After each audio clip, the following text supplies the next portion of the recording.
Esse é o M3BS Talks Unidas, o podcast oficial do nosso 25º Congresso Unidas. E agora eu vou conversar com o Randolfo Paiva, que é sócio da CIM, uma empresa responsável por fazer o trabalho de planejamento estratégico da Unidas. Randolfo, obrigada pelo seu tempo. Eu queria que você contasse, abrisse essa conversa aqui, falando um pouquinho sobre a importância de se ter um planejamento estratégico para a gente poder superar os desafios de sustentabilidade, que é exatamente o que a gente está discutindo aqui. Boa tarde. Boa tarde. Eu que agradeço a oportunidade de falar um pouquinho. Então, a metodologia que a gente conduz, né, nos nossos trabalhos e estamos fazendo com a Unidas, ela pauta pela a visão de qual a experiência que a gente quer proporcionar aos clientes, e especificamente pensando que o cliente da Unidas são as filiadas, é a gente fazer um mapeamento de o que a gente quer gerar de valor nessa jornada dessas empresas e, a partir daí, construir um plano estratégico para melhorar essa jornada e, de fato, fazer uma relevância na entrega de valor. Então, acreditamos que com um plano estratégico bem estruturado, a gente consegue, ao final de um processo, entregar mais do que se espera e aí fazer aquele jargão que é o encantamento do cliente e, assim, gerar resultados melhores para ele. Você é um especialista, você tem muita experiência na área de saúde. Eu queria que você contasse um pouco quais são as principais dificuldades, primeiro, tanto na criação de um planejamento estratégico quanto na implementação efetiva dele. Tá, a gente diz o seguinte: compreender o cliente é muito difícil, porque é uma cadeira que a gente do lado de cá não está sentado nela, né? Então, a dificuldade grande é ter uma empatia e compreender a realidade da vida do cliente, o dia a dia dele e, de fato, quais são os problemas que ele tem. E esses problemas são decorrentes do tamanho dele, do perfil da carteira que ele tem, da região do país onde ele está instalado, né? E da capacidade que ele tem de entregar valor e investir. Enfim, partindo desse princípio, se eu compreender bem qual que é a realidade do cliente, eu consigo fazer um plano estratégico para mudar a realidade dele. E mudando a realidade dele, eu vou fazer uma estratégia mais robusta. Você tem falando bastante aí da entrega de valor para o cliente, né? Se a gente fosse olhar para o mercado brasileiro e pensar um pouco assim, numa nota de 1 a 5, o quanto estamos mais perto das 5 estrelas do cliente em termos de entrega de valor na média?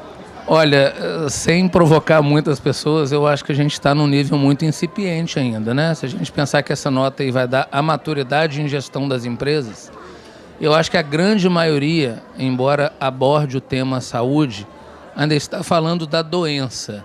E a doença não é uma coisa que o cliente quer passar por ela, né? Às vezes ele compra um plano pela sua rede de atendimento, quando ele estiver doente, mas evidentemente ninguém compra um plano querendo adoecer. Então, se eu pensar que eu vou fazer essa virada de chave e parar de falar em doença e começar a falar que eu vou entregar um valor para o cliente, que é não deixá-lo adoecer, eu acho que a gente ainda está no primeiro degrau dessa jornada e isso faz com que a gente entenda que tem muita coisa para fazer e muita oportunidade para todos os players dessa cadeia. Vou te fazer uma pergunta que eu fiz para o Leandro Fonseca, que é ex-presidente da ANS, que estava aqui, que a gente estava falando, a gente sempre discute o papel da operadora, do plano de saúde, mas quando a gente olha para o ecossistema de saúde como um todo, quanto você acha que esse nível de planejamento e estratégia deveria ser mais integrado, não só entre as operadoras ou por meio de organizações como a Unidas que fazem isso dentro da saúde suplementar, mas integrado com os demais players da saúde. O quanto isso seria importante e o quanto isso é incipiente ainda?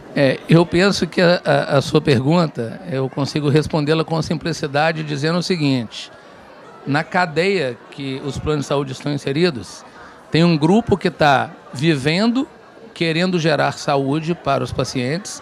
Então, um plano de saúde, mais sucesso ele tem, quanto mais saúde os seus clientes têm. E um hospital, por exemplo, ele tem muito sucesso quando a doença acontece. Então, dentro dessa cadeia, eu tenho uma divergência muito grande. Umas empresas vivem de ter pessoas doentes e outras vivem de ter pessoas saudáveis.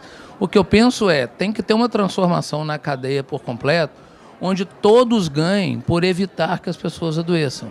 E certamente, se eu conseguir fazer isso, eu terei também hospitais que trabalham com doença, mas muito preocupados em transformar uma vida do paciente, que é não deixá-lo adoecer. Então, um hospital que também participa de programas de prevenção, né? Programas que evitam aí uma internação, evitam adoecimento. Então, seriam hospitais mais híbridos, né? E não somente focados na doença. Tá perfeito, Randolfo. Eu super te agradeço pelo seu tempo e eu peço que você continue acompanhando todas as entrevistas daqui do M3BS Talks Unidas, o podcast oficial do 25º Congresso Unidas. Até o próximo vídeo. Obrigado.